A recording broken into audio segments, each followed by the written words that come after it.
तुला शिकवीन चांगलाच धडा या मालिकेच्या आजच्या भागात आपण पाहणार आहोत. मंडपाला खूप मोठ्या प्रमाणात आग लागलेली असते, पण अधिपती आणि अक्षरा जीवाची बाजी लावत ती आग विझवण्याचा प्रयत्न करत असतात. तर दुसरीकडे तो रमेश बाहेर येत चंचलाला सांगतो की तुमचं काम झालं आहे मॅडम, आता त्या मंडपात असणाऱ्या सगळ्यांचा लवकरच कोळसा होईल. आणि ते ऐकून चंची तर खूपच खुश होते.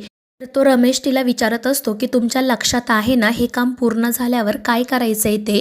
मला त्या ओंकारची जागा हवी आहे. आणि त्यावर चंची म्हणते की तू काही काळजी करूच नको, मी माझा शब्द पूर्ण करणार, पण त्याआधी तुझा प्लॅन नीट पार पाडायला हवा. आणि त्यावर तो रमेश म्हणतो की चला आपण आतमध्ये जाऊन बघूयात नेमकं काय झालंय ते. आणि मग ते दोघेजण आत मंडपात जातात.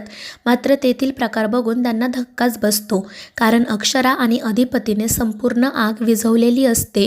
कोणतीही जीवितहानी झालेली नसते. अधिपती आणि अक्षरासुद्धा सुखरूप असतात आणि त्यामुळे सगळ्यांच्या जीवात जीव येतो. मात्र हे सगळं बघून चंची आणि रमेश खूपच चिडतात आणि रागातच तेथून बाहेर पडतात. त्यानंतर अधिपती तेथे जमलेल्या सगळ्या लोकांना सांगतो, तुम्ही घाबरू नका, आता सगळेजण आपण महाप्रसादासाठी जाऊयात.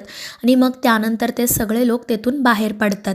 तर दुसरीकडे चंची त्या रमेशवर खूप चिडलेली असते. तिचा हा प्लॅनसुद्धा फ्लॉप झाल्यामुळे ती त्या रमेशला मारू लागते. रमेश तिला थांबवण्याचा खूप प्रयत्न करत असतो, पण चंची काही ऐकत नाही. ती दगड घेऊनच त्याच्या मागे लागते. तर दुसरीकडे चारुहास सर अक्षराला विचारत असतात की बाळा तू ठीक आहेस ना, तुला काही दुखापत तर झाली नाही ना. त्यावर अक्षरा हो म्हणते. त्यानंतर ते अधिपतीची सुद्धा चौकशी करतात. तर तो सुद्धा ठीक असल्याचं सांगतो. तर भुवनेश्वरी म्हणत असते मात्र मला हे सगळं काही व्यवस्थित वाटत नाहीये, कारण अशी अचानक आग कशी काय लागू शकते. हा एक घातपात होता की अपघात हे शोधून काढायलाच हवं. आणि चारुलताचं बोलणं तिथे असणाऱ्या सगळ्यांनाच पटतं. तर चारुलता चारुहास सरांना सांगत असते की आपण एक कमिटी नेमूयात आणि या सगळ्या प्रकरणाची चौकशी करूयात. पण ते ऐकून दुर्गीला घाम फुटतो. ती खूप घाबरते आणि पुढे येत म्हणते की या सगळ्याची काही गरज नाहीये, कारण हा देवाचा कोप होता. आणि ते ऐकून सगळेच जण तिच्याकडे आश्चर्याने बघू लागतात. तर दुर्गी म्हणत असते की या चारुलताबाईंनी सगळ्या परंपरा बदलण्याचा प्रयत्न केला ना, म्हणूनच देवाचा कोप झाला. चला उगाच कोणी घातपात करेल. मात्र दुर्गीचं बोलणं कोणालाही पटत नाही. आजीसुद्धा तिला विरोध करत असतात. अक्षरासुद्धा म्हणते की मावशी असं काही नाहीये, पण दुर्गी काही ऐकत नाही. ती म्हणत असते की हे सगळं ना देवाच्या कोपामुळेच झालं आहे. देव घरी काय आणि इथे काय सगळीकडे सारखाच असतो ना, म्हणूनच मी तुम्हाला सांगत होते की उगाच प्रथा परंपरा बदलू नका, नाहीतर घरावर संकट येईल.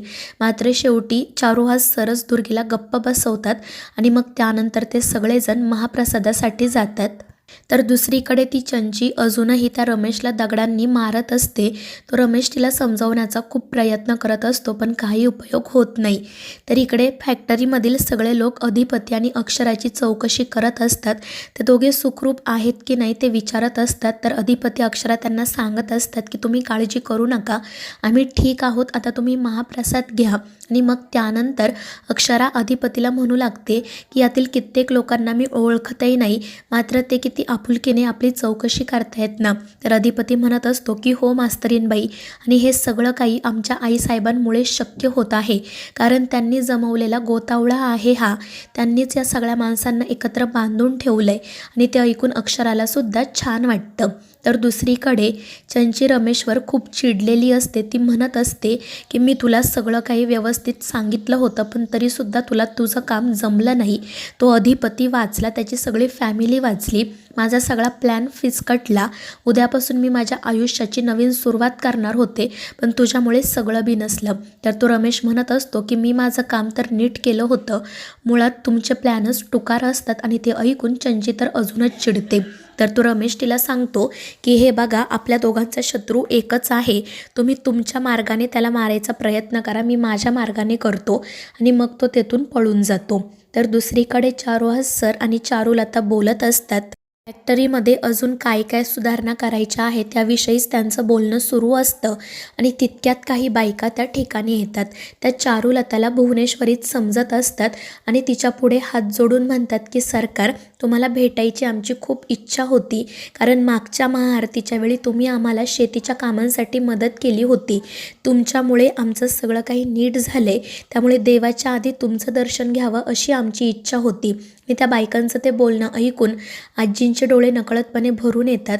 चारुलताला मात्र काय बोलावं तेच सुचत नाही. तर अधिपती आणि अक्षरासुद्धा हे सगळं काही लांबूनच ऐकत असतात, बघत असतात. तर त्या बायका चारुलताचे खूप आभार मानतात, अक्षरशः तिच्या पाया पडतात आणि त्याचवेळी मग अधिपती पुढे जातो. तर दुसरीकडे चंची रस्त्याने एकटीच दगड मारत फिरत असते आणि तितक्यात दुर्गी त्या ठिकाणी येते.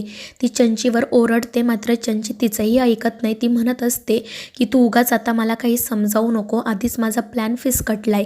तर दुर्गी तिला म्हणत असते की मी तुला आधीच सांगितलं होतं की जे काही करशील ते व्यवस्थित विचार करून कर. आता माझ्यामुळे तू वाचलीयस, पण प्रत्येक वेळी मी तुला वाचवायला येणार नाही आणि त्या चारुलता बाईला तर अजिबात हलक्यात घेऊ नको. त्यामुळे चंची विचारते की नक्की काय झालंय मम्मी, आणि मग दुर्गी तिला मगाशी घडलेला सगळा प्रकार सांगत म्हणते की जर चौकशी झाली असती ना तर आपण खरंच आयुष्यातून उठलो असतो. मात्र चंची म्हणत असते की असं काही घडलं नसतं, सगळ्यामध्ये ना तो रम्याच अडकला असता. मात्र दुर्गी म्हणते की असं काही नाहीये, उगाच शत्रूचा शत्रू तो आपला मित्र असं समजू नको. जर त्या अधिपतीने त्या रमेशला 2 फटके दिले ना तर तो तुझं नाव सांगून टाकेल, त्यामुळे यापुढे सावध राहा. आणि मग चंचीसुद्धा हो म्हणते. तर इकडे त्या बायका भुवनेश्वरी समजून चारुलताशी बोलत असतात, पण तितक्यात अधिपती त्या ठिकाणी येतो आणि त्यांना सांगतो की तुमचा गैरसमज होत आहे, या आमच्या आईसाहेब नाही आहेत, थोरल्या सरकार नाही आहेत. तर त्या बायका म्हणतात की असं कसं धाकटे सरकार, या तर थोरल्या सरकारच आहेत ना. पण अधिपती म्हणतो की नाही, त्या फक्त सारख्या दिसतात, पण या त्या नाही आहेत. त्यामुळे मग त्या बायका तेथून निघून जातात. तर अधिपतीच्या अशा वागण्यामुळे चारुलताला खूप वाईट वाटतं. तर मग अधिपती तिच्याजवळ जात म्हणतो की हे बघा, आज इथे खूप लोक येणार आहेत आणि त्यांचा गैरसमज होणं साहजिक आहे, त्यामुळे मला असं वाटतं की तुम्ही येथून निघून जावं. तुम्ही महाआरतीसाठी आला होता ना, आरती झाली आहे, त्यामुळे तुम्ही येथून जाऊ शकता. आणि मग तो स्वतःच तेथून निघून जातो. तर चारुलता नाराज होत म्हणत असते की अधिपतीने या लोकांना सांगितलं की मी भुवनेश्वरी नाही आहे, पण मी त्याची आई आहे हे त्याने नाही सांगितलं. आणि ते ऐकून सगळ्यांनाच वाईट वाटतं. तर दुसरीकडे दुर्गी चंचीला पोटतिडकीने समजवण्याचा प्रयत्न करत असते.